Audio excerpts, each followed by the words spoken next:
You're listening to Keith Engle, the host of TGI Sports Talk on the National Streaming Sports Roku channel. Football season is here, and SeatGeek is my go-to for buying tickets. Now, with SeatGeek, every single ticket is backed with their buyer guarantee. We've all had plans change, and when you can't make it to the big game, SeatGeek has you covered. They're the only ticketer that allows you to return your tickets ahead of the event for credit with SeatGeek swaps. So when things come up, I know that my tickets won't go to waste. So what are you waiting for? Download the SeatGeek app to maximize your possibilities and shop live events with confidence. Good morning, everybody. Keith Engle here for TGI Sports Talks One-on-One with Keith Engle. Hope you guys are all having a great pre-Christmas holiday, start to the pre-Christmas holiday weekend, if you will. We're starting to kind of wind down and work-wise and things like that. So hope you guys are all doing well. This will be our last one-on-one show. We'll have the Sunday Stream of Consciousness this Sunday, but that'll be our last show before the holiday, and we'll go over what we're going to do with the college football huddle that would normally be on Christmas Day and New Year's Day. We'll talk about what we're going to do with that on Sunday. Want to welcome everybody watching this morning on Facebook, our TGI Sports Talk page, my personal page. We're obviously live on YouTube and Twitter as well, and also, as always, we're live on the National Streaming Sports Roku channel. And we welcome all of you this morning. A quick shout out to some of the groups, as I like to do. John Gonzalez at the Sports Authorities, the best group out there, probably the best admin that I've had any contact with. And John often comes in and participates on the show, as do many of the people I'll talk about. But Bottom Line Sports with Flo and the gang, great podcast. They broadcast live on Let's Talk Sports, who's also a great friend of this show. Who else? Ken Krause at Golf Bud Sports and More, Sports of All Sorts, excuse me. And of course, Ralph Williams down there at RW Media in Pittsburgh. Ralph does some wonderful stuff, not just Pittsburgh related, but he's got a national footprint, especially on the sports corner with Smokin' Jim Frazier every Tuesday from 4 to 6 p.m. Eastern, Facebook, YouTube. And he's also got a radio outlet, which we've got to probably get that information from Ralph. And I've been a guest on that show many times, and I always have a lot of fun.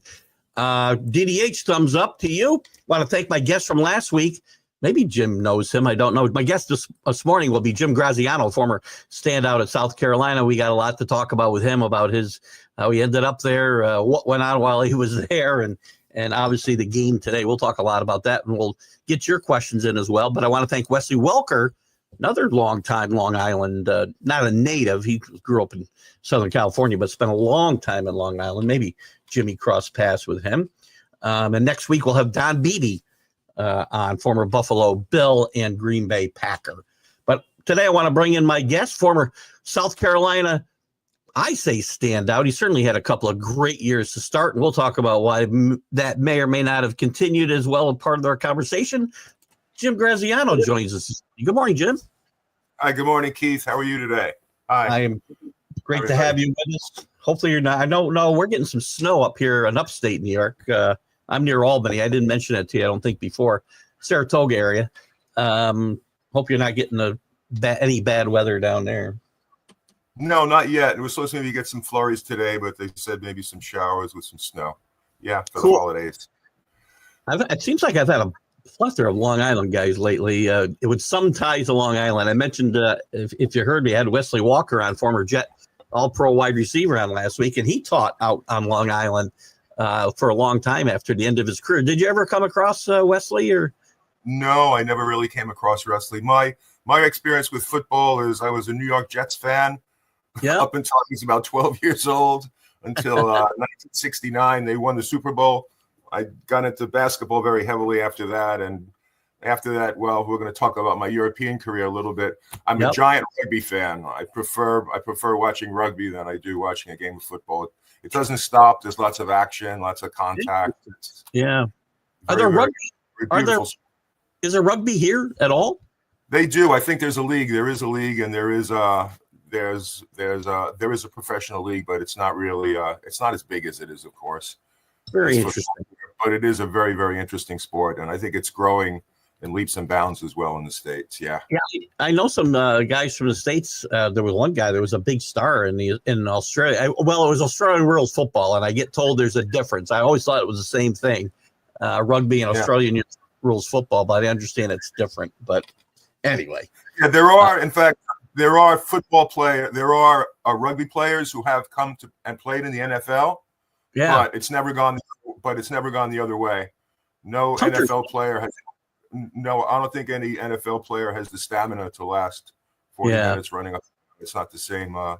It's not the same muscle activity, or it's not the same cardiovascular system either. Yeah, it's Jim, not the same. Let's jump into. Let's jump. I don't know how excited. This is like my Sunday stream of consciousness show. I just go off on a tangent here. I apologize for that. But let's jump into you, Jim Graziano. You grew up in Farmingdale, Long Island. You're still on Long Island. Tell us about growing up on Long Island and how you got started. You're a big guy. Obviously, it's probably not hard to figure out how somebody said we got to see how he plays basketball. But who are your influences and some of the great players you might have played with in the New York City area? Oh, well, no, my basketball, pretty much my history goes back to when I was very, very young. I played baseball. I was a baseball player. Didn't really play basketball. I was in a gym when I was 10 or 12 years old, maybe about 10 or 11, and they needed somebody to play. So I began running up and down, not knowing the rules, and that's pretty much how I started. I grew up on Long Island watching the New York Nets, with Dr. J and the Nassau Coliseum. Yeah. And I got involved with that, and then playing in parks, going into the city, trying to play games and trying to find the best competition that I could. I mean, I grew up on Long Island with guys like Jeff Ruland, Reggie Carter. I played with Al Skinner. I played with Walt Serbiak, Wally's dad. Wally had a very, very good NBA career, and now he's a sportscaster for the Knicks. I remember him when he was a kid. Basketball on Long Island was very big. In fact, we had the Long Island guys at that time in the mid-'70s. We pretty much dominated New York State. We had more guys on the all-state teams than actually guys in the city. Very, very large enrollments. At that time, my high school had 36 or 3,800 students, and that was just for 3 years. Yeah, we had like maybe 1,200 to 1,250. So it was a completely different time. I graduated about 57 to give you an idea where I went to school. Yeah. But and then I had a chance to progress. I mean, I got very, very tall very, very quickly. In the 6th grade, I was already, I think, about 6'3" or 6'4". And in the 7th grade, 6'4", again, 6'4", 6'5", I began dunking the ball, got my confidence. In the 9th grade, I began playing varsity. I played varsity in the 9th grade, and I actually started almost the entire year as a 9th grader. And then my story started pretty much at 5-star basketball camp. After my freshman year in high school, I got a chance to go to 5-star, and that's where I got an amazing amount of exposure. I mean, they put me into a tryout with one of the lower leagues there, one of the divisions at 5-star, and everyone began watching the game. And then all of a sudden, all these college guys, I remember George Raveling coming and watching, and I got moved up to the upper division, and I played going in as a rising sophomore. I played with Terry Tyler, who was on my team. I played with Butch Lee, who was a great player at Marquette. And I had a very, very good experience at 5-star basketball camp, and that pretty much got me a lot of exposure to being a parade All-American for 2 years, my junior and senior year. And then that's when with the recruiting, that's when the real fun started. That's when the real fun started. We'll get into that. Just a couple of good mornings real quick. Linda McGrath, good morning guys, all your questions I'll get to, because I hate to break up the continuity of our conversation, so I'm going to say a couple of good mornings, but I'll get to your questions at the end, and I'm sure Jim will be happy to answer all of them. But good morning, Linda. Michael Gott, just to show you our reach here on this show, Jim, Michael's over in the UK. We got a bunch of viewers in the UK who he's got a couple of questions about UK basketball, which we'll get into later. And Rick Sherlock, I see you here. John Gonzalez has got a question of comment about Jackie Galoon. Yes. Yeah. Went to his high we'll school. We'll get into that. There's got a couple of things I'm going to say about that. There's some things that happened with Jackie and our relationships and things like that. Yeah. Cool. At what point, as you get into school and start, matriculating, getting into upper class, when did you think you might go play at a higher level? I don't know. I guess probably maybe at 5-star being exposed to some of the guys there and seeing them play. I remember, Robert Parrish was a counselor at the camp. Wow. And at 5-star, you can just go through the list between Dick Vitale, Raleigh Massimino, Bobby Knight. Wow. Rick Pitino, in fact, which we're going to get a little bit later. Rick Pitino was the assistant coach at Hawaii there, and we'll get into this maybe a little bit later. After some of the issues I had at South Carolina after Donnie left, Rick recruited me to go. He wanted me to leave South Carolina and go join him at Boston University, which would have probably been, basketball-wise, the greatest choice I could have made at that time. But again, we're going to get into this maybe a little bit later about things that happened at South Carolina. But then, so I knew then through 5-star and just through playing and the dominant force I could have been and just the level I played at. I played with this old Long Island team, and we used to play against Hofstra. We used to scrimmage. The high school guys used to scrimmage against Hofstra, and at that time, Hofstra had a very good program with Richie Laurel and this guy, John Irving. They were actually the top 20 team in the nation at that time. And we used to be able to play them even, with Reggie Carter and Wayne McCoy and Jeff Ruland and some of the other guys. And that's when I knew at that time that I would probably try and take basketball, a little bit farther down the line. And that's when the recruiting started as well. Yeah, those are some pretty big names in both college and in a lot of cases professional basketball too that you battled against or played with in some of these camps or in high school. So that must have molded your game. When it came to recruiting, we know where you ended up, and Frank McGuire was a New York City guy, right? And he had a pipeline when he was at North Carolina, basically, and then later at South Carolina to New York City. Yeah, those guys were always through when I was playing freshman, sophomore in the summers. There was always the names of like Kevin Joyce and he was around all the time, and I got a chance to meet him, and Brian Winters, and then Tom Riker, who came out of Long Island at the time too, and John Roach and Tommy Owens. And then later when I got and started watching it and became very interested, Alex English was he was a role model for me, and he was a hero through his, believe it or not, through his poetry, through his writing, through his basketball ability, and just being who he was. And then the Dunleavys with Mike Dunleavy. Yeah. And his brother Kevin Dunleavy was a teammate at South Carolina with me at the time. So South Carolina, all through my basketball infancy, or when I was growing up and learning the game, they were always present. They were always there. And it finally formalized my sophomore year. After the season, I was playing with the Long Island All-Stars. There was a game against the Brazilian national team, the Brazilian national junior team, and Bobby Cremins came up to see the game. And Bobby Cremins pulled me over after, and he had introduced himself, and he had said perhaps South Carolina might be interested one day. And I said, yes, I was definitely interested. And that's when it started. And even up until this day, I still speak to Bobby, not on a regular basis, but we talk. And he actually gave me a hand with, we're going to speak about later, with Jackie Galoon and the thing that I had done for Jackie and we had done for Jackie after Jackie Galoon had passed. Jackie, very, very great high school basketball player. In fact, he had played at South Carolina for many years. He set the assist record there. And when he was a high school senior in an all-star game at the Cutchers game, he had actually beat out Moses Malone for the MVP of the game. And that's impressive as well. Who else? Obviously there was this pipeline, as we talked about, to the south, but who else? There had to be other teams. What about local teams? Was St. John's, for instance, right there in Queens? Were there other schools that were chasing you at the same time? St. John's as well. I had all kinds of great experiences with St. John's. I mean, I have so many friends between like Bill Wennington, Gordon Thomas, again, Wayne McCoy, who played there, Beaver Smith, all those guys from those years, Ralph Menard, all really, really wonderful people. And Lou Carnesecca, and he was actually became close with my high school coach. There was a little clique of coaches at that time.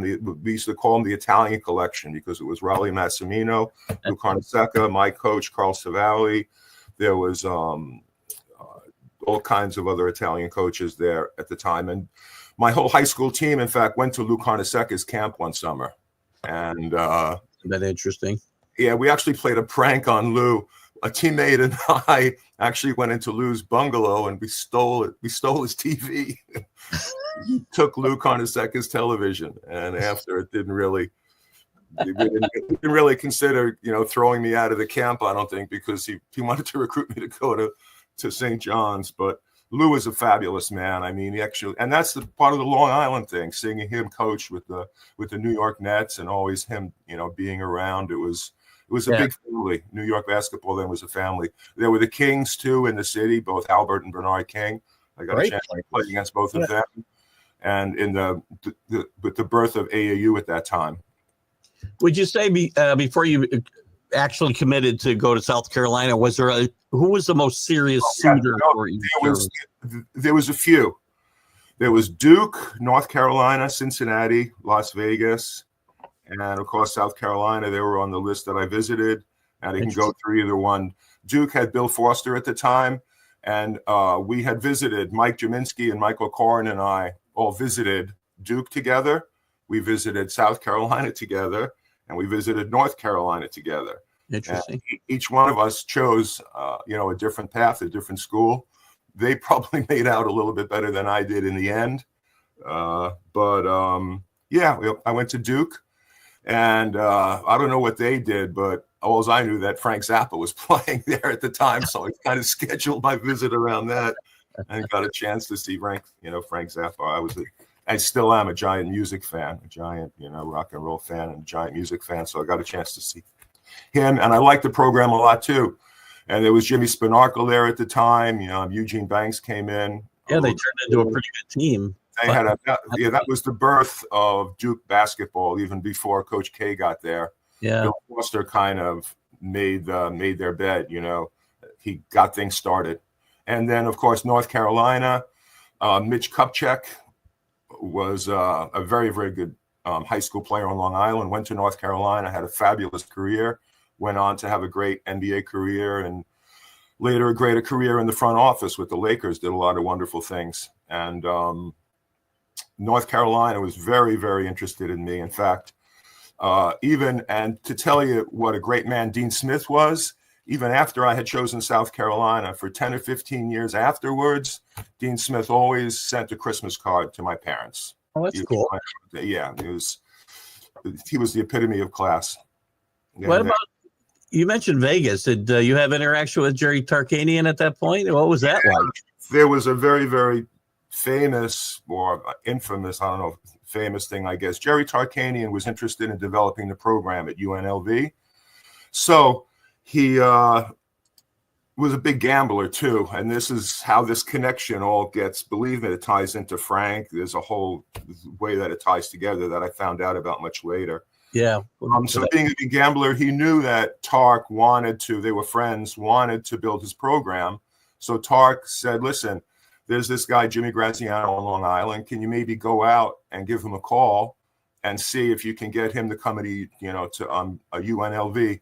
And for me, it wasn't interesting from the get-go, pretty much, because I wanted to go to a school and I wanted to actually learn. I know it may sound insane for a basketball player to actually want to go and do something and get out of college, but I wanted to write. I wanted to be a writer, so I wanted to go to journalism school. And Las Vegas at the time was considered tumbleweed tech. I don't know. It probably pretty much still is. I don't think a lot of people actually go to UNLV for the academics. So I was away at 5-star basketball camp, or I was somewhere going into my junior year, I think. And it wasn't even my senior year. And my mom gets a phone call one June or July night. The phone rings and she answers it. And the guy says, "Hello, is Jimmy there?" And she says, "No, who is this? I can take a message." And he said, "This is Frank Sinatra." And my mother, because we used to play phone pranks on each other, my mother said, "Yeah, and I'm Ella Fitzgerald." And my mother proceeded to hang up the phone. And right back, Julie Rizzo called back. Julie Rizzo was Frank's right-hand man. And I remember the name. He explained to my mom who he was, and this was, really legitimate. And Frank would like to maybe sit down and, speak to me about going to UNLV. And I did. I got a chance to meet Frank in Las Vegas. I met him in New York.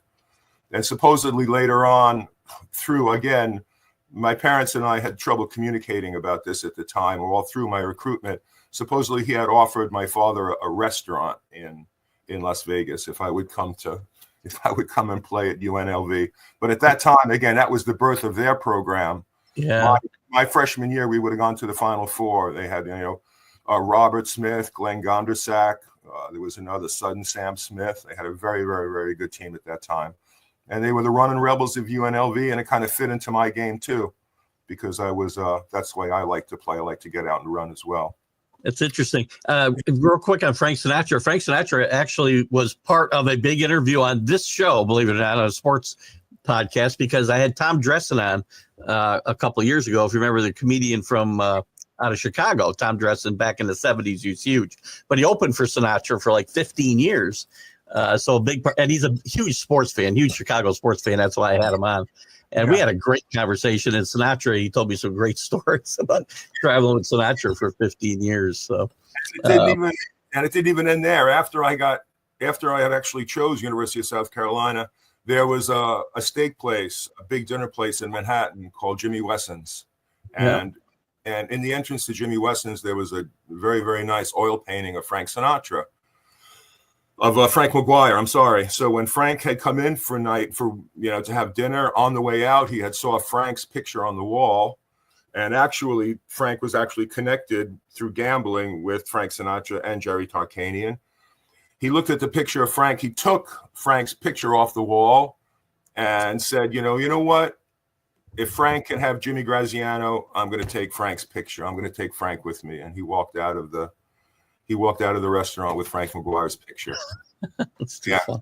And then I got a chance when I visited there. I got a chance to meet him. Again, as we had already spoken in New York, but I had gone to watch their practice, and very, very impressive. They had a very, very wonderful program at UNLV. But if I would have gone there my freshman year, I would have played, I think, in the Final Four. I think they lost to North Carolina. They did. Yeah. Yeah. And my sophomore year, I would have been out of luck. That's when they began. That's when they were put on probation. Reggie Theus, John Gonzalez mentions Reggie Theus, another great player, was on that squad. He was on that team. Reggie Theus actually was on that team with Gondersack and Robert. Yeah. So really, the Running Rebels were born, I think, about that same time. So you would have fit there very well. What was the final? Why did we choose South Carolina? Ultimately, why did we decide to go there? Again, it's all the experience that I have, and I was very analytic actually as a kid. I had wrote down all of the schools, and I had made a list of criteria for each one, and I rated them 1 to 10 between, I don't know what some of my criteria was. But then South Carolina came at the end, because they had a good journalism school. Dean Roggins, who was a very, very wonderful man. My experience there in the past, and pretty much Donnie Walsh had sold me on the program, and I loved Donnie. Donnie, for me, was my mentor. He was my hero. And then, I'll go into this now. Unfortunately, after my freshman year, I had a really, really outstanding freshman year. My second college game, I had 26 points against Texas Tech. There was a game against Manhattan a little bit later on. We were on 4 consecutive possessions. I had 4 dunks in a row. I actually dunked the ball 4 times in a row. Had a great freshman year. And then after the season, I'll tell this story too, which is kind of, Larry Brown had come to South Carolina. Larry Brown and Donnie Walsh were running mates at North Carolina. They were both court partners, and they were best of friends. So I'm walking into the locker room. We had to walk through the freshman locker room to get through to the locker room. Again, the freshman locker room wasn't used anymore. And there I look over in a stall, and there was Larry Brown. And Larry Brown had his head in his hands, and he was crying. And I walk into our locker room, and I go, what is Larry Brown doing in the freshman locker room? And why is this man crying? And then later that day, or in a few days, I actually found out that Larry Brown was there to take Donnie with him to Denver, to the Denver Nuggets. And that's when at that point, correct? Yeah. Donnie was assistant coach, and then he became the coach, and then he became director of basketball operations. And later, Donnie ended up having a fabulous career with the Indiana Pacers. For sure. Even with the New York Knicks. And and so then Donnie had pretty much sold me on the program. I ended up staying a little bit after he had left. Well, I ended up staying there anyway, had a pretty good sophomore year, had a chance to play with Jackie Galloon. That was probably my best year, my sophomore year there. We went into the NIT and got knocked out by North Carolina State at the time, who was also a burgeoning program. I think it was right before Jim Valvano had gotten there. And that's about it. And then, but again, through my recruitment at South Carolina as well, things went on then. There was no NIL, but there was guys getting money. And, That's shocking. No, but there was guys getting money. But Frank McGuire had a thing that he would never give anybody anything, that wasn't done by them. And I said, well, you know what? That's going to be a condition for me. And it happened. I ended up getting a car, and that too, and nobody else really was in the same situation. And I found that out how good it was for me. In the end, it might have very, very bad repercussions. And then it finally did, because there was some animosity, not only with other players, but it ended up with Coach McGuire. It didn't really end well. My career obviously didn't end well at South Carolina the last 2 years. But was your relationship with Coach McGuire ever good? No, not really. And then I found out that Donnie pretty much, and then I found out just thinking about it, okay, Tom Owens, great big man, great career, formed by Donnie. Tom Riker, great big man, great thing, formed by Donnie. Alex English, great big man, stayed there, formed by Donnie. And I was on the way. And then when Donnie left, pretty much the entire South Carolina program, I would say, guys don't want to hear it, people don't want to hear it, but it pretty much crumbled after Donnie left. I mean, Donnie was the backbone of that program. I believe in my mind, as soon as Donnie got there as a 26 or 27-year-old assistant coach, that he pretty much ran the program or ran the teams. I mean, I've spoken to guys who played that, and they said that Donnie, between Brian Winters, Kevin Joyce, Tom Riker, they felt that Donnie was the guy, and Donnie was the guy, he was the mastermind behind Frank. I know I have a great deal of respect for Coach McGuire. He had some wonderful years, won the championship in 50s, even before going back to St. John's, won the championship, right?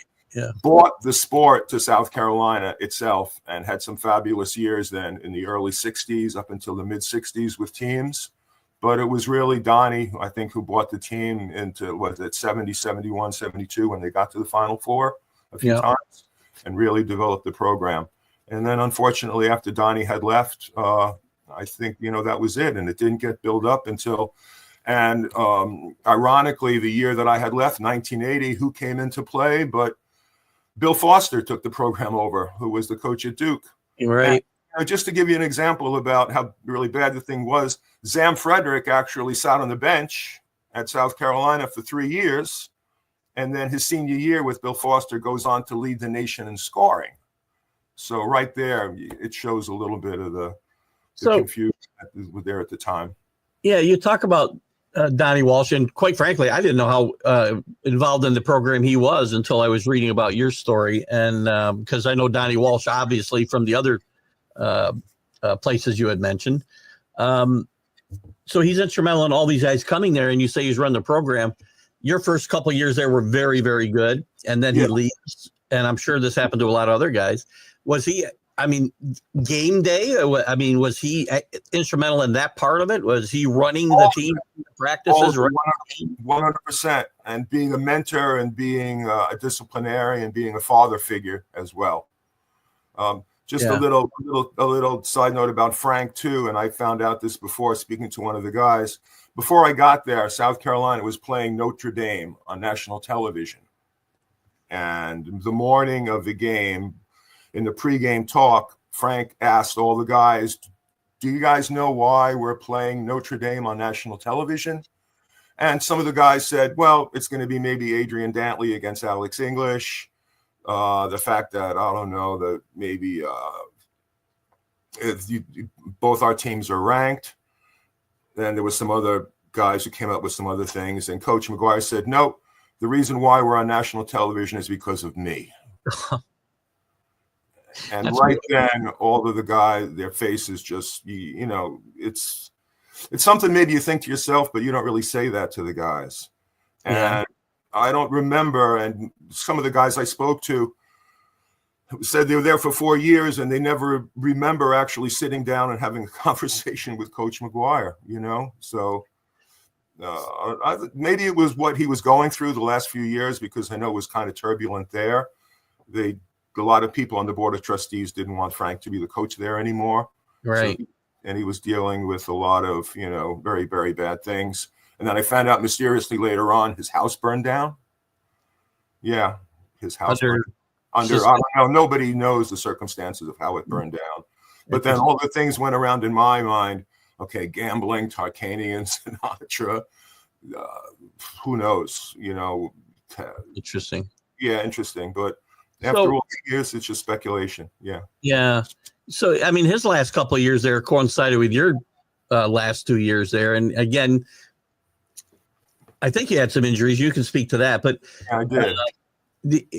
Your performance drops off because of Donnie being gone. And Frank, did Frank hold a grudge against somebody like Jim Graziano because maybe he didn't pay players and he paid you? Did he? I think so. I think in the end, yeah. And I used to have to go and see him at the end of every month, and they hand me the envelope. And after it became really uncomfortable at the end because I wasn't playing, and a few times I was hurt, and and it was even to the point. I don't think this happened. I'm just thinking this for myself, but there was this league, the USBL after, and there was a coach from Tennessee after who was the coach of the team, and I knew that he knew Frank, and it seemed like he kept me on the team all the way to the end. Mm-hmm. I think I should have been on the team, and then at the end I ended up getting cut by the team, and I always thought at the back of my mind there was something there. But did you have thoughts about transfer? I know transferring wasn't as easy as it is. I should have. I didn't have any guidance at the time. Unfortunately, both my parents were wonderful people. I didn't have anybody working for me. I had a girl I was very close with, very much in love with at South Carolina at the time. I was involved in the program, and unfortunately, I got sidetracked into other things. We talked about music before. Yeah, I ended up getting involved with people maybe that I shouldn't have. Not anything bad, drugs or anything, but maybe just a little bit too much pot and maybe too much alcohol.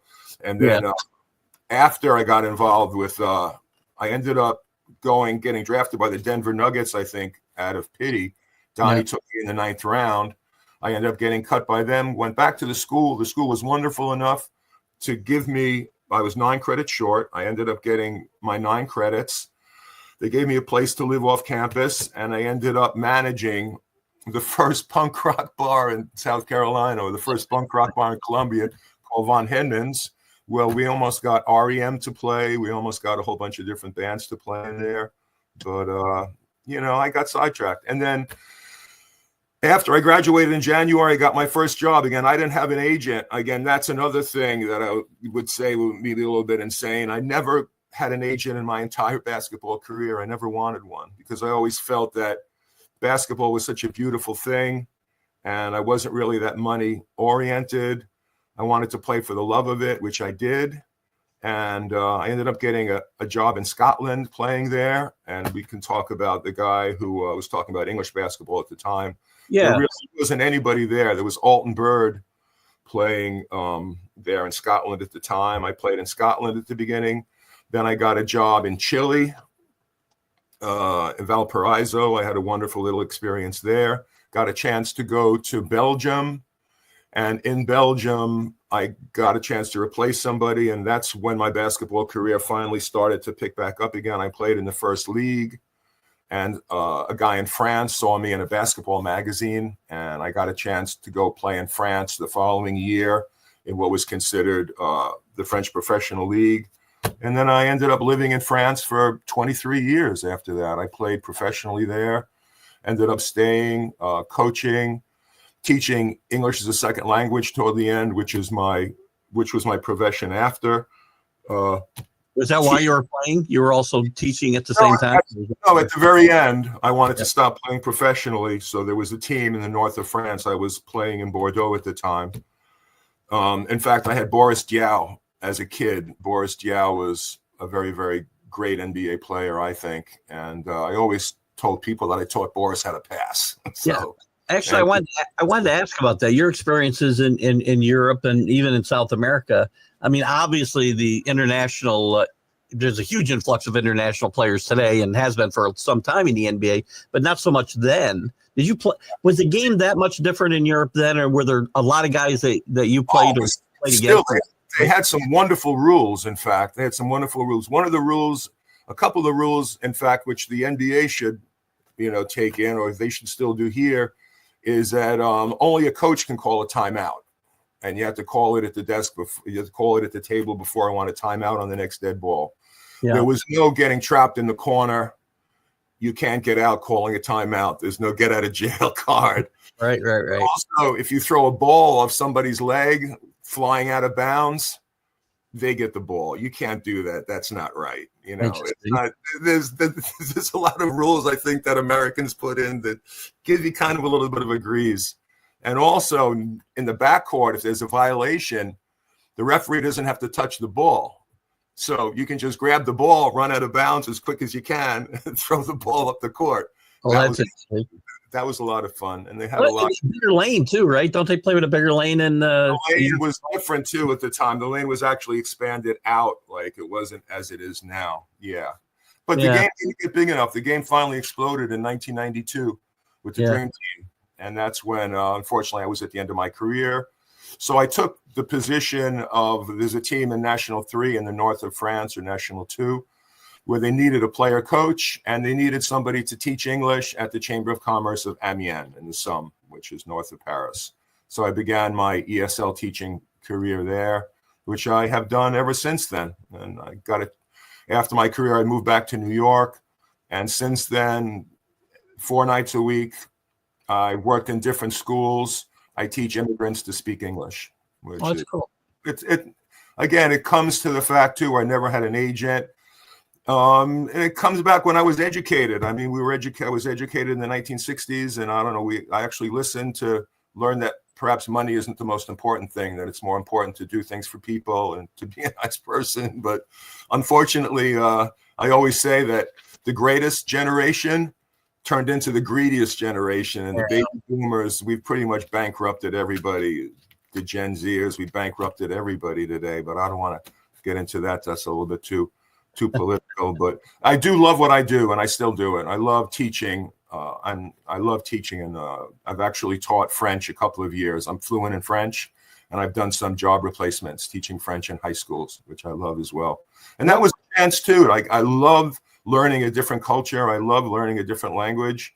Yeah. Loved living in France. I mean, I don't want to get into the political thing again, but universal health care is, I don't know what we're waiting for.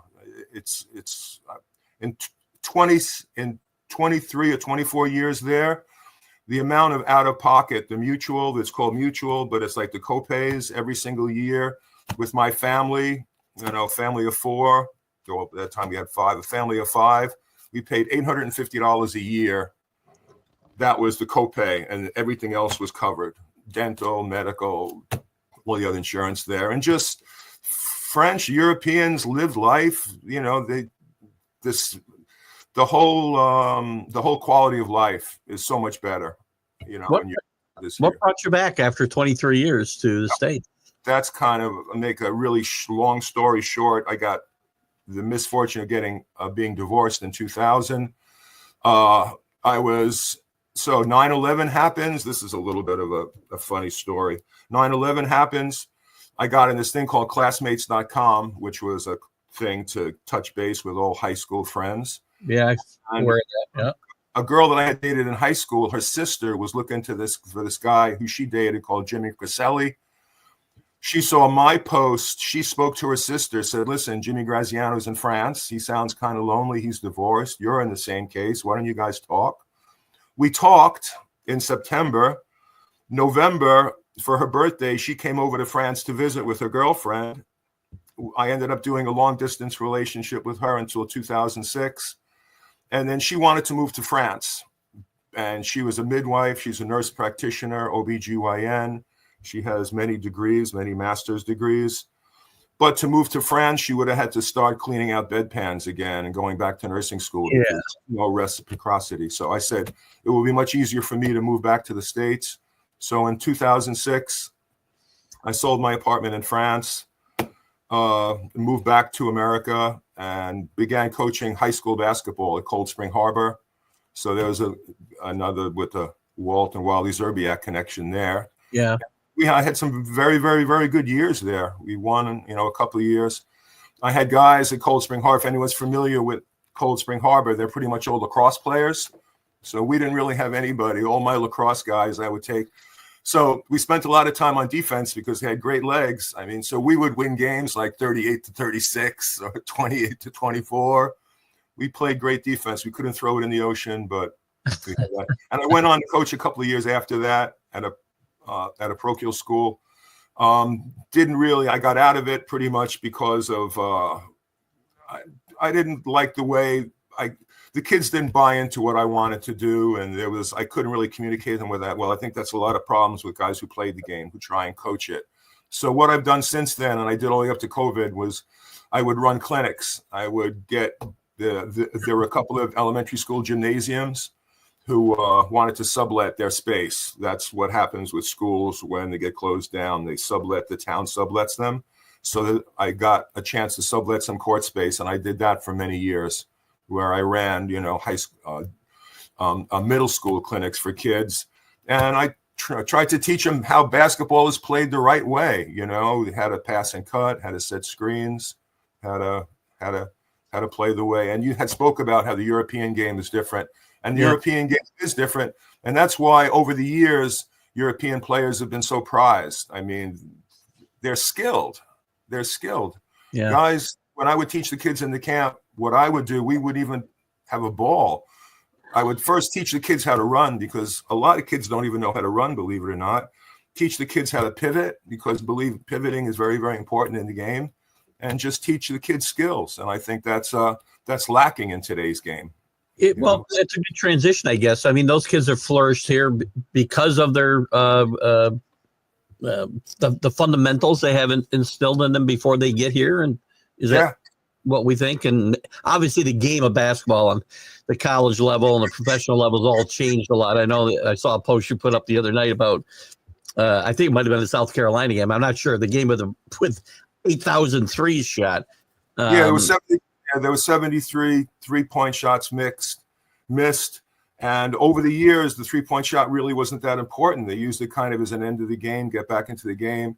In fact, a little side note, Mike Dunleavy, who played at South Carolina, his first year in the NBA, he was the first he had the most three-pointers of the best percentage in the NBA. He was number one, Mike Dunleavy, the first year. Yeah, he probably shot very cool of them, I'm thinking. I don't know, maybe he shot 80 or 100 or 150. Who knows how many during that year.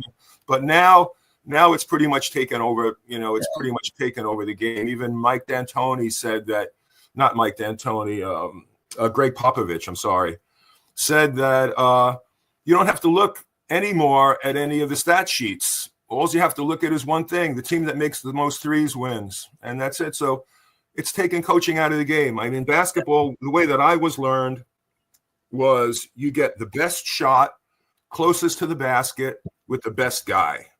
And there were thousands of ways to get this done, either with two big guys, three small guys. You had thousands of possibilities to do that. So you worked the hardest to get the highest percentage shot. And now it seems like you have to take a circus shot to get the lowest percentage shot. It's like, I describe it as a way too. It's like if you have algebra, it's like taking algebra's done with numbers and letters.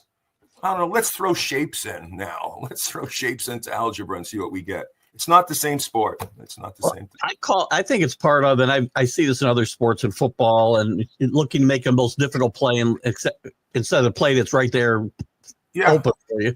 It's a Sports Center syndrome, right? They want to make the greatest play so they have a chance to show up in Sports Center highlights. Exactly, and that's the way it is. It's not to play small ball in baseball. Let's get a strategy. Let's bunt. Let's move the guy over. Let's sacrifice. Let's get a squeeze. Let's steal a base. Let's do this. And it was fascinating as a kid sports to look at that. Football is this thing. Let's grind it out. Let's practice. Let's work on this. No, let's throw a long distance bomb, get a touchdown. Let's hit a home run. But again, I don't want to get into anything again because we'd be here all day. How it's actually related to the society that we live in today, and it's exactly how people think. You know, people aren't taught to think anymore. Unfortunately, they're not really taught to think. They're just taught to react and to consume and buy.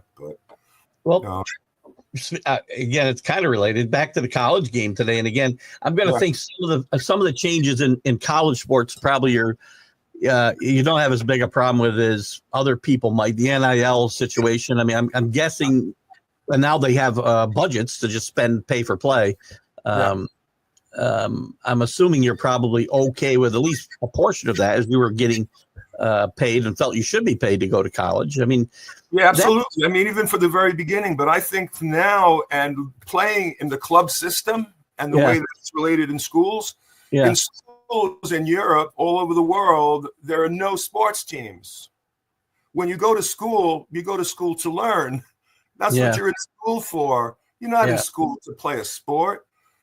Sports are here for babysitting parents who don't get off at 2:00 and the kids need something to do from 2 to 5. Yeah. The club system is so much better where if the parents want to get involved, if you want your child to play sports, you have to get involved. And what I found about the beautiful thing about the club system is in the towns or cities, there's a club and everybody in the town gets involved with the club. If you have a young child, that young child plays with the club, they play with the junior team. You may play with the men's senior team. Your wife knows the other wives, they go. So there's some communication during the week. And then every Saturday, you play a game. You just play one game a week. Or it became later, you play 2 or 3 games a week if you're on the professional level. But and it was fabulous. Again, getting back to not everyone made a lot of money. You weren't really the richest thing. People weren't making a lot of money, doing that. But everybody was happy. Everybody was happy. Everyone enjoyed themselves. And the beauty of the sport shone through, and it really. I mean, you might have gotten a car and an envelope, but your envelope, I'm sure, didn't amount to like $1 million. No, it was ridiculous. I might even it was embarrassing how much it was every month. But still, for me, it was a lot of money, and for anyone, it was a lot of money. But it was. My bigger problem is when you tie the NIL and now the budget, the $20 million budgets these sports programs will have to just pay you to come to school. You tie that in with the transfer portal, which is basically you can be a free agent every year. There's nothing you to that school. I think it's a recipe for disaster for college sports in general. At some point, absolutely, I totally agree. I think it would be so much better with a nice club system. Imagine, I've actually fantasized about this. Imagine all the cities or clubs. Imagine if they all have professional teams, and you would have leagues where guys would play. It's almost like how basketball first started. Remember, even before the NBA, company teams used to play. Yeah. They were actually company teams. Goodyear had a team, and they would pay a guy to play, and they would play in a league. And have little cities have all professional leagues with professional conferences and divisions through states.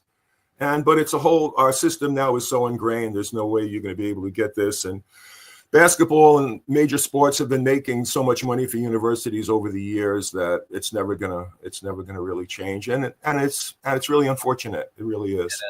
It is. Let me circle back, and I gotta believe from this conversation, you don't have a lot of regrets about the choices that you made.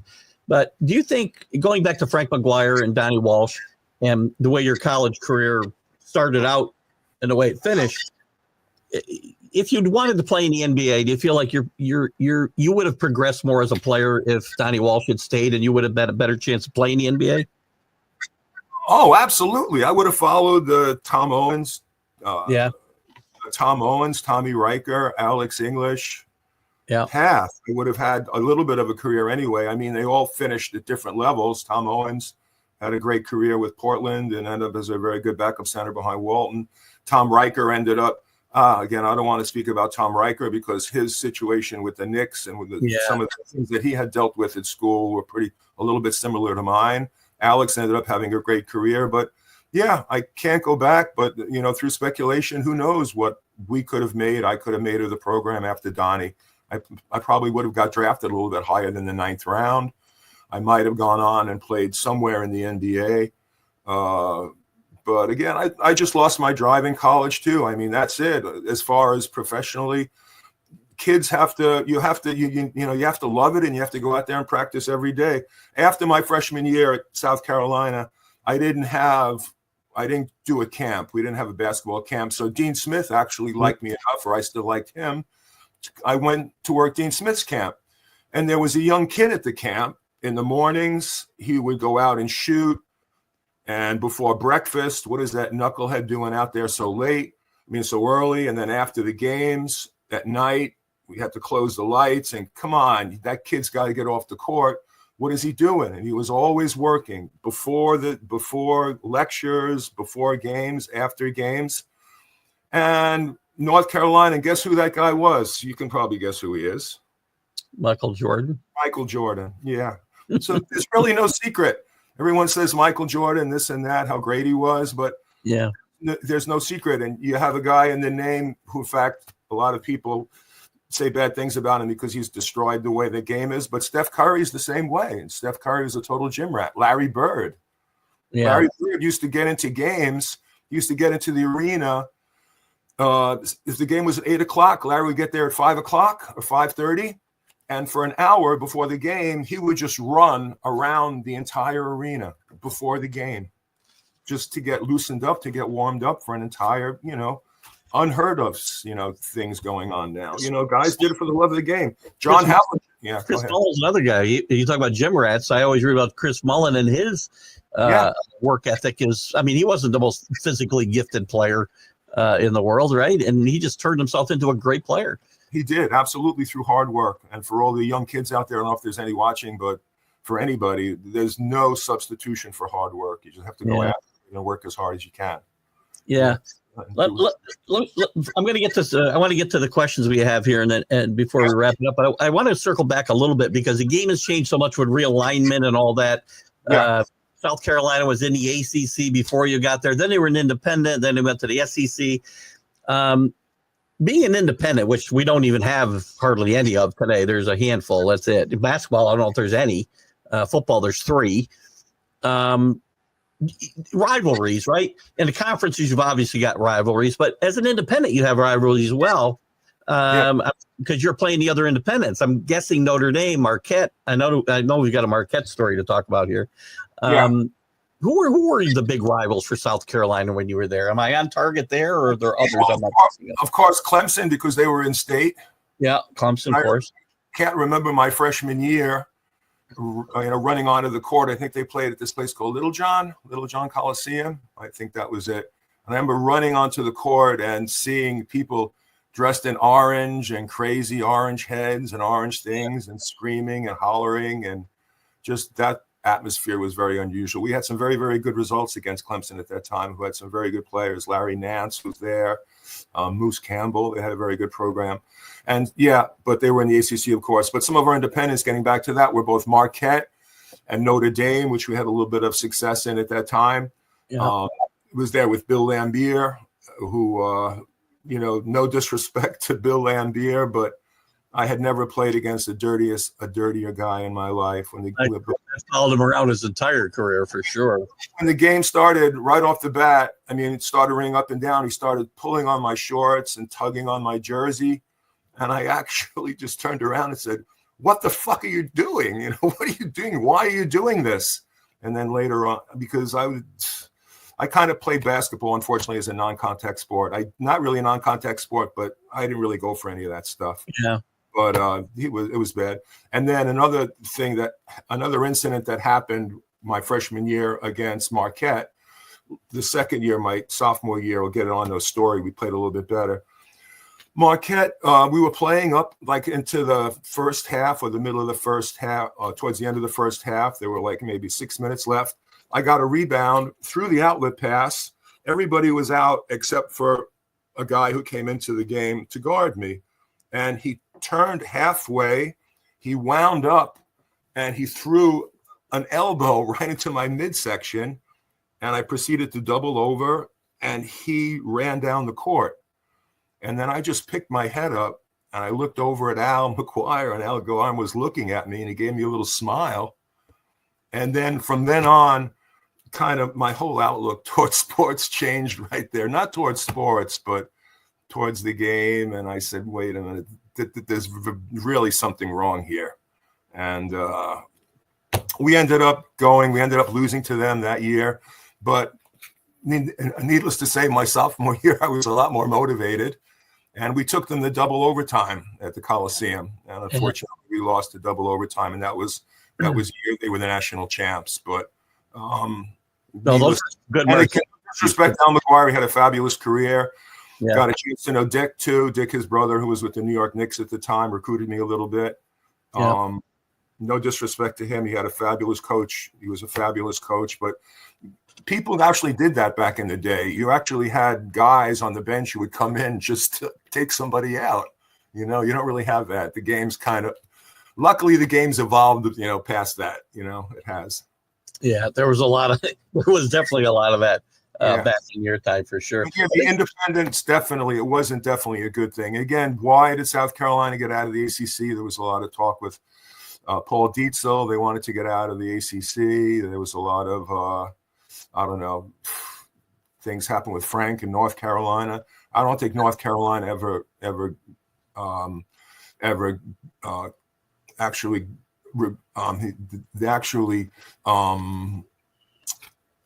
put up with Frank leaving North Carolina when he did. And I think that was really, really bad. There was a lot of bad blood between North Carolina and South Carolina at the time there for Frank leaving. Yeah, he played a lot. They played a long time in the ACC after he left North Carolina. So that must have been some interesting matchups, I'm sure. Yeah, very much. And they were, there were. Absolutely, yeah. Would you have preferred, you played your entire career there as an independent. Would you have preferred to have played in the ACC or the SEC and played in a conference and had that experience? Oh, of course. I would have got a chance to play against my buddies, against Michael Corrin, all those teams, yeah. And then we didn't speak about Tennessee as well. Tennessee was on my list as well. And I got a chance to know both Ernie Grunfeld and Bernard King. They recruited me at that time. It was the Ernie show. They had a fabulous program at that time. Who was the coach there then? That was it was Ray Mears. Ray Mears, right. Ray Mears was the coach at the time. Okay. Yeah, they had some really good teams. Let me just look at a couple of the questions that were here that I didn't. We talked about John Gonzalez brought up Jackie Galloon, who went to his high school. He was a legend. He passed away a couple of years ago. We're sorry to hear that. And I think he's got another comment here. I think this is later on. Is he talking about Jackie was also drafted by Denver? It's still Jackie we're talking about? Yeah. And again, losing Donnie, I guess Donnie tried to hold Jack. But again, talking about mentors, and again, drinking didn't really ruin my career because I ended up doing something with it eventually, but happened with some other guys. Jackie and I became friends. We were friends. Jackie ended up playing in Argentina after he came back and worked in New Jersey as a teacher. And I would see him every time or sometimes when I would come back. And unfortunately, Jackie had lost his apartment in West New York because of that. A family apartment that he had, he ended up getting evicted. Yeah. And Jackie passed away and nobody really had done anything. So what I did then was I decided to start a Jackie Galloon Memorial Fund, and then I switched it into. I knew that he played at a park in Jersey and West New York. So what I tried to do was get the park renamed after him. That was a little bit much because it was George Washington Park, and no one would want to. So that was pretty much a dead end. But I ended up getting the basketball courts there named after Jack. It was the Jackie Galoon Memorial Basketball Courts in Washington Park in West New York. And again, silver lining, some people called me from West New York when I tried to do it through the town. I had to jump through hoops to get it done. They said, it's never going to get done. You're never going to get this done. I ended up getting it done. And what I helped doing was nobody really in that class communicated. And I ended up getting all those guys who played in the 1970s back together again. And it was really, really a great thing. It was, and if I do anything great in my life or did anything great, it was doing that thing for Jackie. And it was great because I got a chance to speak with Kevin Joyce, who I hadn't spoke with in years. Again, I had touched base with Bobby Cremins, and Bobby Cremins actually wrote a eulogy for Jack. Jack couldn't really, Bobby could attend, but I read the eulogy there for Jack. Yeah, Jack was a pocket Pete Maravich. I mean, in fact, what I had done was I wanted to get clips. I wanted to get some stuff to show at the event about Jackie, but listen to how college coaches are a little bit crazy. I had called the school. This was way before. And I said, listen, is there any way we can get any film of South Carolina in those days? But listen to what one of the assistant coaches for Bill Foster did. He took all the VHS tapes from Alex English going all the way back to, I guess it started after John Roach and those guys, probably back to the beginning with Kevin, when Kevin was a sophomore, a freshman. Yeah. He took all the tapes and he erased over them. Everything is gone. Everything, all our games, everything. Alex English, Mike Dunleavy, John Roach, gone because Bill Foster and his team wanted to show how money conservative they can do, and they can reuse these VHS tapes over again. I hope they didn't tape it like episodes of Dallas or something over them. He wanted to use them for practice or for something. So the people at WIS-TV in Columbia was so nice that one of the guys or some of the sports guys in there, I can't remember their name right now, they actually went into the basement of WIS-TV and they fished out. They went through, I guess, hours, and they found, I guess, at the end of all of the TV news programs at night, they would always give a recap of the game. So they were nice enough to put a package together for me for that. And I got a chance to get those together, and we showed them at Jackie's thing. And I also got it, and I sent them to all my teammates because none of the guys had any, they didn't see what they looked like when they played. And it made a lot of my teammates happy. A lot of guys.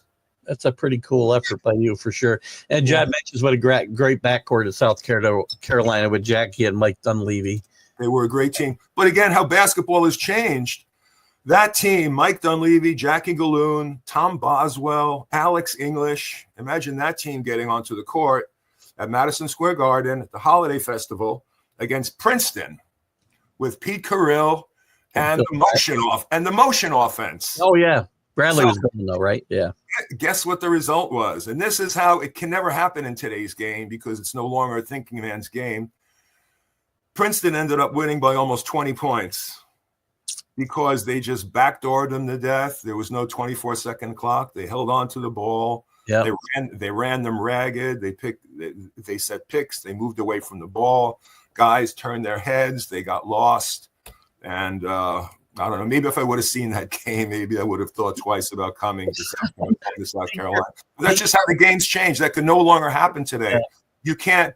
There's no way to outcoach. Guys don't get outcoached anymore. There's no way of outcoaching. It's just who gets out there and makes the most threes, who's hot, and it's a little side. That would change if they. Again, it's never going to change. Did the shot clock change everything in basketball? Is that where it started? Oh, it did. Even in fact, a little. I don't know anything like this, but John Roach was a great player at South Carolina, and he was the one who instigated the 10-second rule.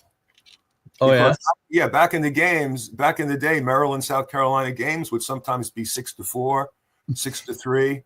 There was a stretch like that. Let's hold the ball for the entire game. Yeah.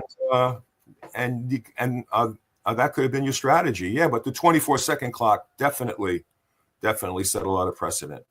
Pete Carroll's team scared a lot of big teams back in the day. If they didn't beat them, they at least scared the hell out of them for sure. Yeah, they held on to the ball for as long as they could. Yeah. Here's a comment from Michael Gott in the UK. We were talking about British basketball recently with the British Basketball Federation has been allocated. I don't know what this amounts to. This is some pounds. It might be $12 for all I know. 2 points. Yeah. I'm sure that's a lot of money. I'm kidding. It's a little bit more. It's about $3.5 million or $3.6 million. Yeah. So they're investing in basketball, obviously, in the UK, and in an effort to participate in the 2028 Olympics. So that's good for your for British basketball. Yeah, that British basketball has gone through some ups and downs, but again, British basketball, like French basketball, not so much Italian or Spanish basketball, is really taking advantage of Africa. And we didn't really get a chance to speak about that. Interesting. Africa, Ben Jobe was a coach at South Carolina. He was my assistant. Ben Jobe took over as Frank's first assistant after Donnie had left, and Ben and I were kind of close. And we spoke about 10 years ago. He said, listen, Graz, by either 1035 or 1040, 30 or 35% of the NBA is going to be African. And I said, Coach, there's no way. But if you look at it now, quite a few. There's quite a few. Yeah.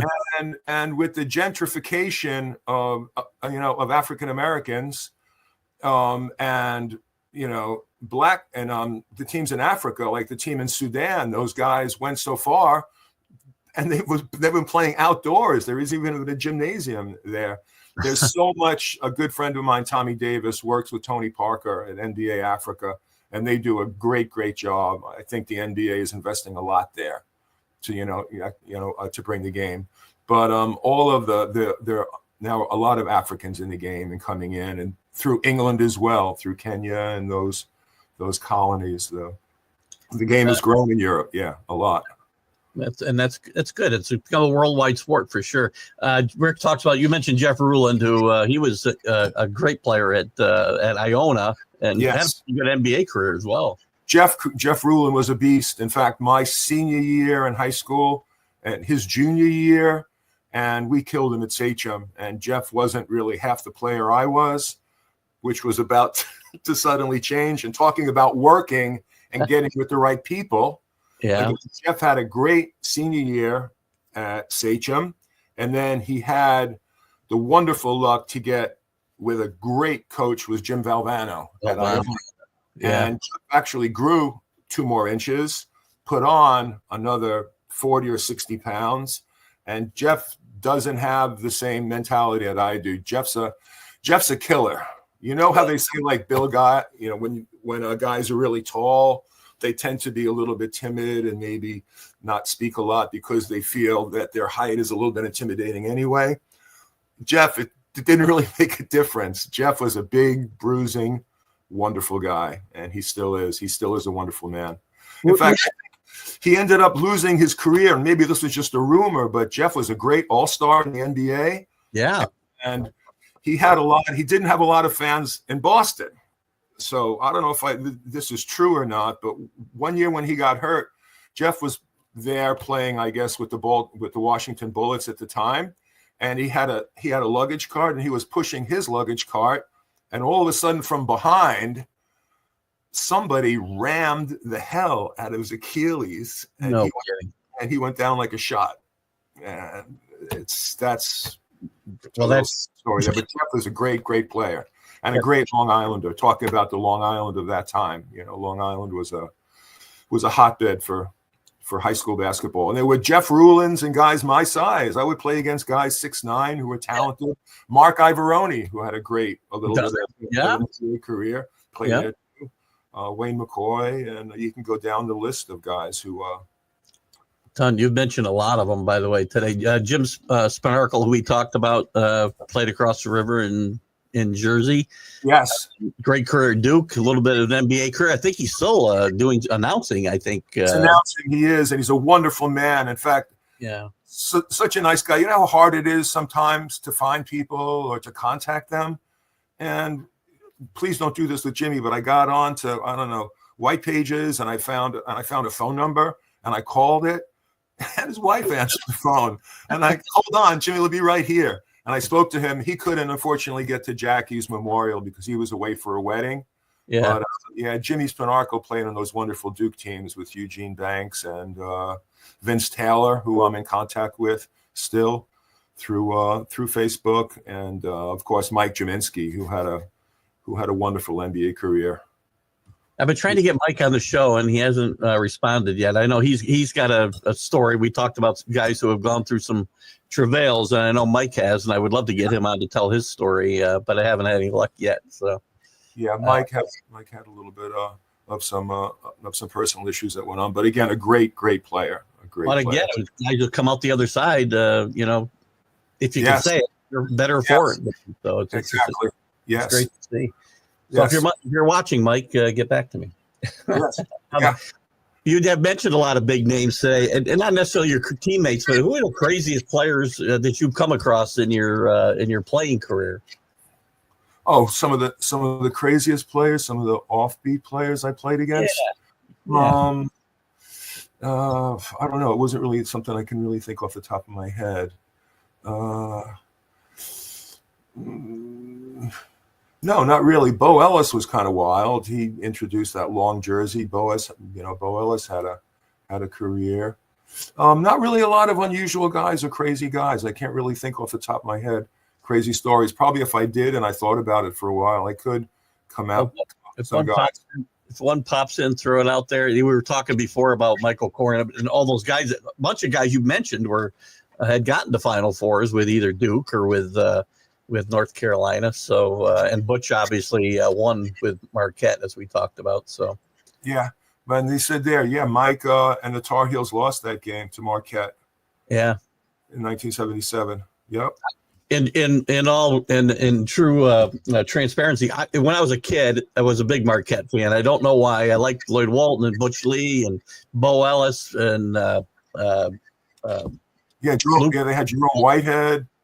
Yeah, they had some great players, and Al McGuire just seemed nuts. And you obviously ran into that in an interesting way. So yeah, he did. He had some very, very unusual ways to go about it. We lost that game at the end because the guy who killed us was a guy who we didn't really say. A guy who made I don't remember his name, but he came off the bench and really lit it up. I think we tried to double team Butch, and I don't think that really worked out too well.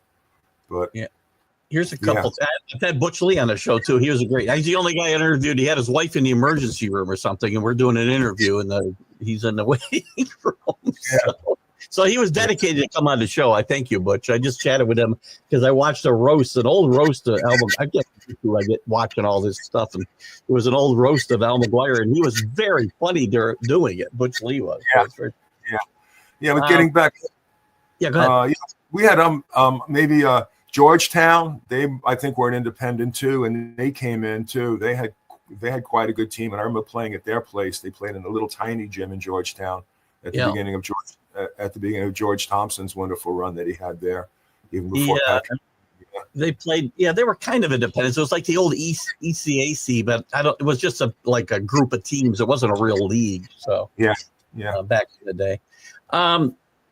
Sonia talks about Foster going from Duke to South Carolina, and then Frank Martin comes in. Real quick. Frank Martin. Yeah, I have a little bit of thing there about when Barclays Center first opened, I guess, maybe 10 or 12 years ago, even before South Carolina had that great run where they went to the Final Four. They were coming up to play at Barclays. So I got in touch with Jackie Galoon. He goes, Graz, listen, let's call down to the basketball office and let's see if we can get some tickets to the games. Let's see if we can get something going, and let's all go to the game. Let's see what we can do. And so I called down to the basketball office. I still know what it is. It's one of those phone numbers where you never forget. It's like when you were a kid, your house phone, you never forget. Right. So I called and I spoke to the people there, and I said, listen, South Carolina's coming up to Brooklyn. I remember who they were playing, but they're playing at the Barclays Center. You think we can get some tickets? And the secretary said, no, Coach Martin has taken all of the tickets for himself. So all of a sudden, Frank McGuire saying, this game is about me, came rushing into my head, and I grabbed my head. I go, oh no, they got one of those again. But I got a chance to speak to Casey Martin and before the game. And I said, listen, maybe I can help Frank a little bit, with recruiting here in the New York area. And then there wasn't much noise at the Barclays Center during the game. And periodically, all you can hear was Frank screaming at guys either on the court or on the court. He took guys off the court, was about to grab them, but didn't, but just got right in their face and screamed at them right there. And then after that, I said, Casey, I'm really sorry. I really respect Frank a lot, but he's not my idea of a coach. And it comes back to Bobby Knight at 5-star. I mean, seeing Bobby Knight at 5-star when kids didn't pay attention in lectures, throw balls at their heads, hitting them right in the face. And no one's saying anything, and you wouldn't even blink, because who are you to disrespect and not listen to Coach Knight? Or guys sitting on basketballs and kicking basketballs under, from under them. Yeah. So that kind of came to mind too. But again, Frank has actually evolved as a coach. You don't see that anymore in the way that he coaches. And even to the point where he had a fabulous run with South Carolina and bringing them into the Final Four, which is defense and hard work, talking about how hard work was. What went wrong there? I mean, the South Carolina team he took over was pretty downtrodden at the time, and he built it up to they had 25 wins and went to the NIT, 26 or 7 wins the following year and went to the Final Four. But then the momentum kind of stopped there. What went wrong? I really don't know how well, but to give Frank Martin kudos and to say an absolutely wonderful man he was, he put together the 100 years of South Carolina basketball. He was behind that in 1990. Was it 1997 or 1996? He had 100 years and they had the top 100, and he brought in all the alumni. And since then, there's a little bit, the Legends Weekend is very popular now. Guys get together and guys actually speak to one another, which they never did before. And what that happened at South Carolina, I have no idea why. I guess they felt that he didn't take the momentum and didn't grow the team, and they didn't win a national championship. I don't remember what his results were immediately after that for the next few years, but I don't think they were very good. I don't think they were in competition for the conference championship in the SEC. Oh, they kind of fell back quite a bit. Another coaching situation I just popped in my head I wanted to chat about. I think you mentioned Bobby Cremins earlier, another New York City kid. Had great success at Georgia Tech and had taken the job at South Carolina, his alma mater, in 93, I want to say. Yeah. And then the next day or a few days later, just said, I was just kidding. I'm going back to Georgia Tech. What do you know about that situation? I don't know. He's never really confided in me at that as many times as we talked. He's never really spoken about what that happened. But I remember, and I think a few years ago we did speak about it a little bit. I can't remember what we had said, but there was, he had guaranteed the job. Yeah. But I think it may have been just the difficulty in having to work. Maybe I don't think the situation at Georgia Tech, I don't think the Board of Trustees were as overbearing as they might have been at South Carolina. And I think that comes into play as well. I mean, I think maybe with some programs, the Board of Trustees play a bigger part in the athletic programs than a lot of coaches would like to. A lot of coaches would not like to have that pressure over them. And now even Alex is a member of the Board of Trustees at South Carolina, doing a wonderful job with them. Great player. And their fortunes are on the rise now. I mean, with Lamont Paris has done a great job there over a couple of years, and they went out in the first round of the tournament last year, but had a real good season in the SEC and overall. You feel good about the future in South Carolina? I had a chance to speak to him last year at the Legends Weekend, and he really does a fabulous job with the guys. A little bit like Frank, he's really is a mentor. He speaks to every single one of them, probably every single day. He sits down and talks to them. And I think I have a lot of hope for them this year. But again, we spoke about it before. You don't know what the team's going to look like next year, depending on what guys do in the transfer portal. There's no more regularity anymore. There's no more, there's no predictions. There's no peace of mind with anything. Everything is, every year we have to go out and grab whatever's out there, or we have to go after this certain piece or that certain piece. and hopefully that he fits into our program. But I think he does a fabulous job, with the team, Lamont. And I can't wait to go down again in February this year. I'm trying to find out when they're going to fix their weekend that they have for the Legends. But it's really nice seeing the guys. There's a couple more comments I just want to get to, and then I'll let you go. I appreciate you staying with me as long as you have. Did you get to play against Maurice Lucas? I think he came after his time. Maurice Lucas was already gone. Yeah, Maurice Lucas had already graduated, but they had some great battles. Maurice Lucas and Alex English. Those were very, very great games. Another physical player, as you talked about before. Jackie's coach, Tony Yankovic. Yankovic died last week. And that was it. Yeah, that was another thing that was great about Jackie's memorial. None of the guys had seen him. None of the guys had contacted him. A lot of the guys had thought that maybe he had passed away, but Coach Yankovic was with the board. I got through the Board of Education, and I contacted him that way because he was on the Board of Education of the city of West New York, and I had contacted him that way. But yeah. And John Roche, R-O-C-H-E. Yeah, I think we something wrong there, John, but that's okay. He played with the Nets, and he's the only one, along with Tom Owens. I'm speaking to pretty much everyone who's ever played there, all the legends and everybody. But for John Roche and Tom Owens, those guys are still a mystery. And John Roche had a very, very interesting life as well.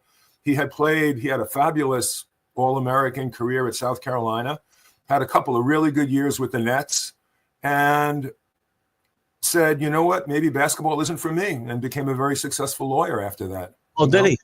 Did he play with the Pacers too? If I remember, I feel like maybe not. I don't know if he played. I remember him going to watch him play with the Nets, but I never really remember him playing. He was a really good point guard with the Nets. I know that. Had a lot of assists. And John we talked a lot about that 77 Final Four. Another participant, it was North Carolina Charlotte. Did you play against Charlotte at all? No, we played against. The only team we played against was from North Carolina. We played against NC State. We played against Duke one year too. Before that, we played against NC State, and we lost against NC State. And they had a very, very good team even before Coach Valvano got there, with Clyde the Glide Austin, who became a Globetrotter after, who had Norm Sloan had some great teams there in the mid-'70s. Yeah, they won a national championship.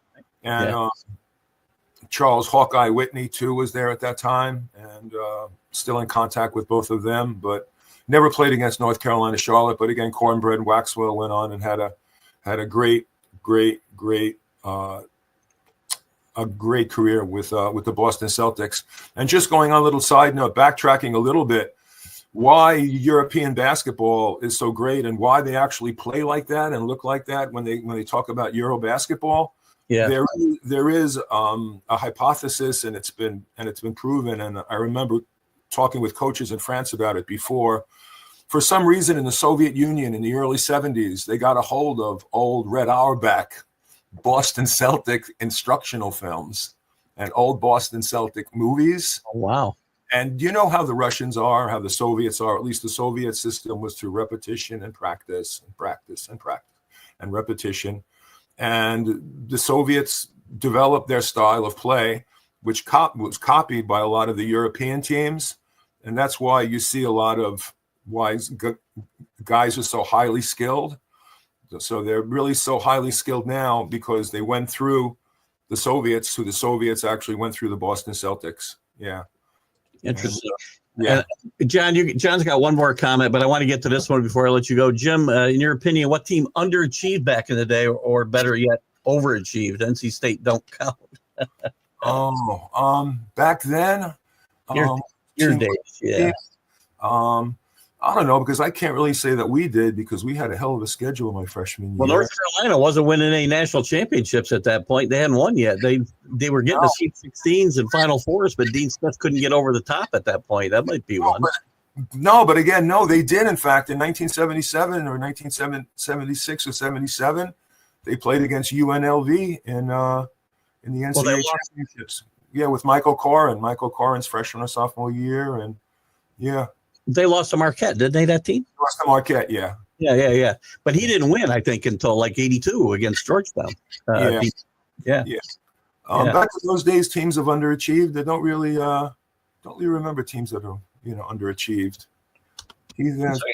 And I will say, John's last thing is he's got the best. I mentioned at the top of the show, John has got a group called the Sports Authorities, and you want to get in there. He's got a lot of former athletes in there, and it's one of the best groups on Facebook. And I think you'd really enjoy the experience. So I'll give John the shout out there. Give John or again, John, Jimmy Graziano at yahoo.com. Send me, John. Give me an email. It's fairly easy to remember. I got in the Yahoo thing back in the day. So us old people, we got very, very simple emails to learn. I still have MSN.com myself, as you saw yesterday. So I'm Jim, I'm going to let you go because I got a meeting coming up here at 10:30. Right. But I really appreciate you coming on today. I had a blast. And thank you so much, Keith. It was wonderful speaking with you. I wish you luck, your South Carolina Gamecocks luck. I'm still looking for a futures bet for the NCAA champions. I'd like to get some value, so I don't know. Maybe we'll put a couple dollars on South Carolina. All right. Yeah, we didn't get into that too, sports betting, which is. Well, you know what? We can have you back again when we have some time, and I've really enjoyed the conversation. The Long Island guys, I have the best conversations with. I don't know why. You guys are the best. I don't know. We had a very, very good education anyway. The Long Island school is the greatest. But, well, my father-in-law passed away just after last Christmas, and we miss him a lot. He was a teacher out in Long Island, in Smithtown, for years. So I can vouch for that for firsthand, I guess. So. All right, Keith, thank you so much. Thank you, Graziano, my guest today, guys. We'll see you Sunday with the sports authorities. The Sunday stream of consciousness. We'll see you later, guys. Have a great weekend. See you Sunday morning.